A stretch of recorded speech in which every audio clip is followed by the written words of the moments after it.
Libro de Tesalonicenses en el capítulo 1 dice, verso 1, Pablo, Silvano y Timoteo, a la iglesia de los tesalonicenses en Dios Padre y en el Señor Jesucristo, gracia y paz sean a vosotros de Dios nuestro Padre y del Señor Jesucristo. El deseo de Pablo para esta iglesia en Tesalónica era entonces que estuviera la gracia y la paz del Señor en cada uno de ellos, la gracia del Padre y la gracia del Hijo y la gracia tácitamente del Espíritu Santo para la iglesia en Tesalónica. La iglesia en Tesalónica, entonces el apóstol Pablo sigue diciéndoles, damos siempre gracias a Dios por todos vosotros, haciendo memoria de vosotros en nuestras oraciones, acordándonos sin cesar delante del Dios y Padre nuestro de la obra de vuestra fe, del trabajo de vuestro amor y de vuestra constancia en la esperanza en nuestro Señor Jesucristo. ¡Wow! ¡Qué palabras tan tremendas las del apóstol Pablo para una iglesia en Tesalónica! Yo quisiera escuchar esas palabras del apóstol Pablo para todas las iglesias en el mundo entero. ¿Y será que caben todas esas palabras para la iglesia hoy? Hablo de iglesia en general. Es difícil encontrar iglesias que mantengan su obra y mantengan la vida del Espíritu. Ahora, ¿qué tiene que ver todo este contexto del apóstol Pablo que estamos leyendo a la iglesia en Tesalonicenses con la vida del Espíritu? Cuando Pablo escribe la carta a los creyentes de Tesalónica, les da unas recomendaciones específicas para su vida espiritual. Pablo no los deja al azar. Pablo los considera sus hijos y Pablo los considera parte de sí y por ende no puede dejarlos a la libre arbitrio de ellos. Mal haría un pastor de sus ovejas de dejar al arbitrio sus ovejas. Mal harían los padres dejar a sus hijos al arbitrio de sus voluntades cuando sus voluntades son equivocadas o sus decisiones. Ejemplo de ello es el profeta Elí y los hijos de él que presentaron fuego extraño. ¿Qué ocurrió? Él los dejó al libre arbitrio de ellos de presentar su fuego extraño, de hacer sus propios comportamientos y entonces el juicio de Dios los cortó de la tierra. Pablo entonces se convierte en el padre de ellos espirituales, se convierte entonces en aquel que les da las instrucciones para el caminar de su vida espiritual.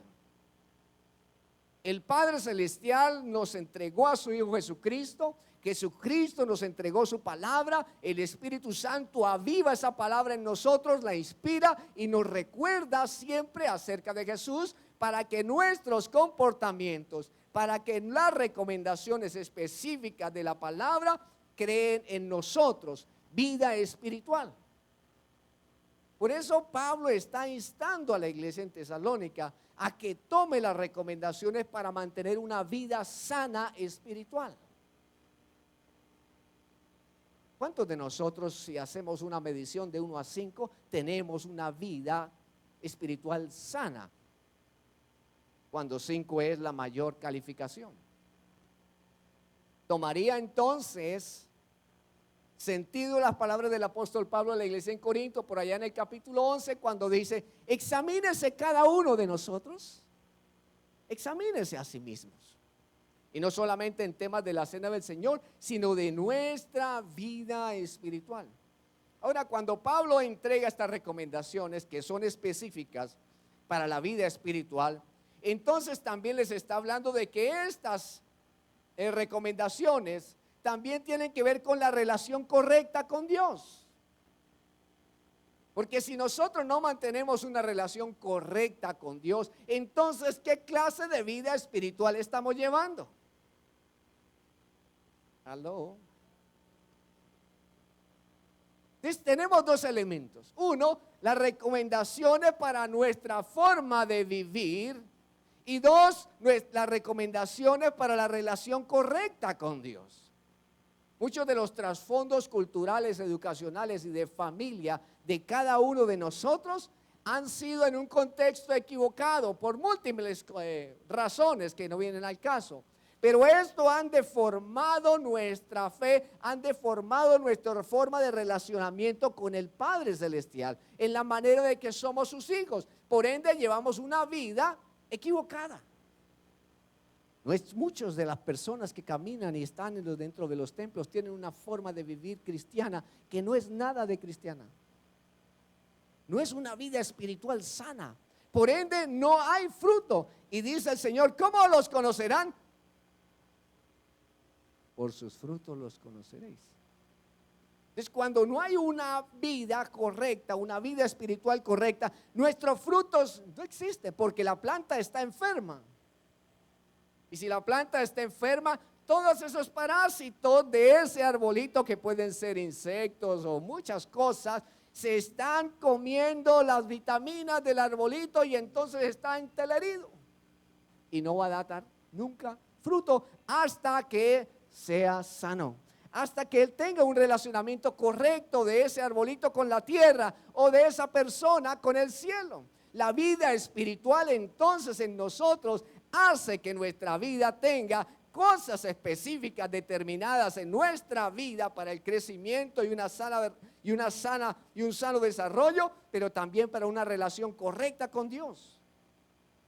La vida en el Espíritu entonces establece realidades, establece conductas y establece patrones de vida. 3 cosas. Ahora quiero que los comparemos, estos 3 elementos: las realidades, las conductas y los patrones, con lo que venimos hablando del Evangelio de Lucas, capítulo 15, de los hijos perdidos. Porque dijimos que la parábola del hijo pródigo no es la parábola del hijo pródigo, es la parábola de los hijos perdidos. Y centrémonos cuando el hijo menor entra en razón. Dice, wow, ¿yo qué estoy haciendo aquí? Analicemos los 3 elementos entonces. ¿Cuál era entonces su realidad? La realidad inicial, de donde nunca debió salir, era que estaba en el lado de su padre. Tenía todas las cosas. Era una vida espiritual sana. Era igual que en el paraíso, en el Edén. Adán y Eva lo tenían todo, estaban en el lado del Padre, tenían su presencia santa, pero siempre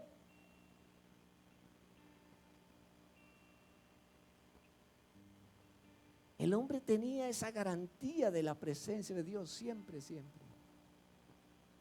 Hubo un momento entonces en que la serpiente antigua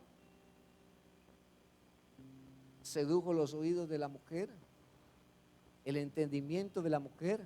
Y recordemos que el hombre ha sido creado con 3 elementos: el plano de las emociones, el plano de los pensamientos y el plano de las acciones. Recuerde eso para su vida. Eva se movió en el plano de las emociones, perdió. Perdió porque no se dedicó a pensar y meditar los designios de su padre. Entonces el plano de los pensamientos fue equivocado porque se dejó mover por las emociones. Y entonces el plano de sus acciones fueron equivocados y pecó. Y también Adán, y estamos hoy aquí. El plano de la vida cristiana, la vida espiritual, entonces tiene esos mismos 3 planos. El plan ideal de Dios para nosotros es que tengamos nuestras acciones justas.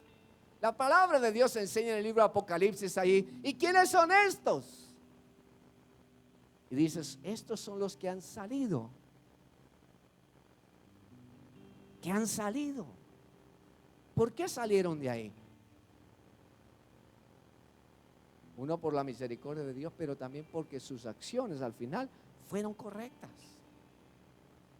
Entonces lo que la vida cristiana espiritual para nosotros nos demanda en Cristo Jesús es que nuestra realidad sea conforme al principio de Dios. La vida de este joven Daniel ahí atrás no es conforme a la realidad de lo que él debería estar viviendo, pero es lo que él decide vivir. La vida del hijo pródigo, del hijo menor, no es la realidad de lo que el padre quería, pero él se fue lejos, lo malgastó todo con mujeres en lejanos lugares y allí perdió todo hasta el momento en que llegó a tener hambre. necesidad, y quizás sus amigos le iban a servir. Y entonces buscó a sus amigos y no encontró ninguno. ¿Y en qué se parece ese escenario a nuestras vidas? En algún momento. ¿Aló? Cuando tuvimos la bolsa, todos eran amigos del queso. Se acabó el queso y todos desaparecieron.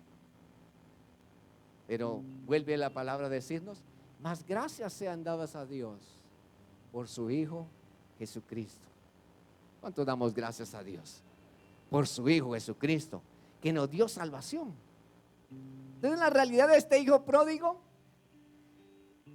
dice: no, yo no me merezco esta vida real que estoy viviendo. Esta no es mi realidad. En la casa de mi padre hay comida, hay siervos que están mejor que yo, y yo, que soy el hijo, estoy allí con los marranos, queriendo comerme la comida de ellos.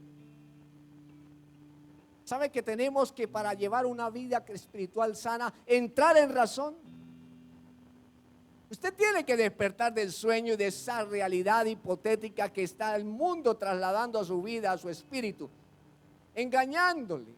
Y tiene que encontrar la vida del espíritu en su vida, que es la realidad que este joven hijo pródigo se merecía, la que el padre había soñado y construido para él.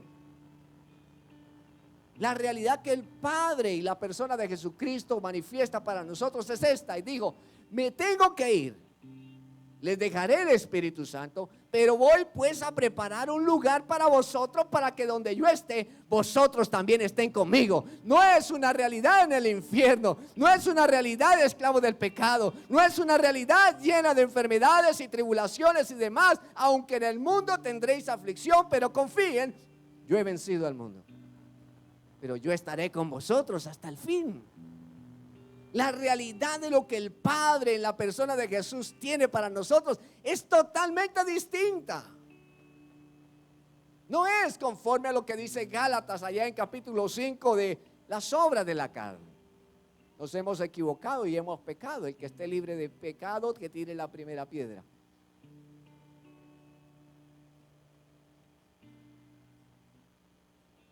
Pero una cosa sí hacemos: caminamos ya por fe, caminamos ya no por vista, nos extendemos adelante. Tenemos una patria celestial a la cual vamos. Nuestra realidad no es de abajo, nuestra realidad es de arriba. Nuestra realidad no es de tinieblas, nuestra realidad es de luz. Nuestra realidad es de Jesucristo, el Todopoderoso, victorioso, no de Satanás. No pertenecemos a Él, pertenecemos a Jesucristo, pues Él nos compró con su sangre preciosa. Mi realidad entonces en la vida espiritual es en Cristo Jesús. Si usted lee el libro de los Efesios, va a encontrar muchas verdades profundas allí. Se dice que el libro de los Efesios es el libro que tiene la conjunción de la vida. Siempre va a encontrar ejemplos como estos: en Cristo, en el Espíritu, en Él, siempre en. Por eso se le denomina la conjunción de la vida. Y allí también se muestra la vida del Espíritu y algunas herramientas que tenemos para la vida espiritual. Ahora miremos la conducta del hijo. La conducta del hijo menor, estando lejos de su padre, es equivocada, aunque él decía que estaba bien. ¿En qué se parece ese escenario a nuestras vidas personales durante la semana? Si no nos vemos con respecto de la palabra de Dios, entonces nunca veremos el reflejo de los principios de Dios para nosotros, que nos alumbren y nos digan: estás actuando mal. Pasamos la semana y pareciera que todo está bien, cuando la realidad no es esa. Porque si te confrontas a la luz de la palabra de Dios, entonces verás que allí hay una realidad que te está diciendo y unas conductas que debes establecer en tu vida. Y si no las estableces sabiendo que sabe hacer lo bueno y no lo hace, ¿le es contado? ¿Por qué? por pecado. Entonces necesitamos vivir una vida espiritual real en nosotros. Ahora quiero que piense esto. Vayámonos 2024 años atrás, 2000 años atrás, en tiempo de Jesús. ¿Cómo sería la vida espiritual de Jesús? Usted lo nota en las escrituras. Amanecía muy de mañana, oraba, hablaba con su padre, comentaban de los asuntos del reino, establecía las prioridades, daba las instrucciones por el Espíritu a sus discípulos, a las multitudes, hacía los milagros, las sanidades, los prodigios, iba donde estaban las necesidades, era el que resolvía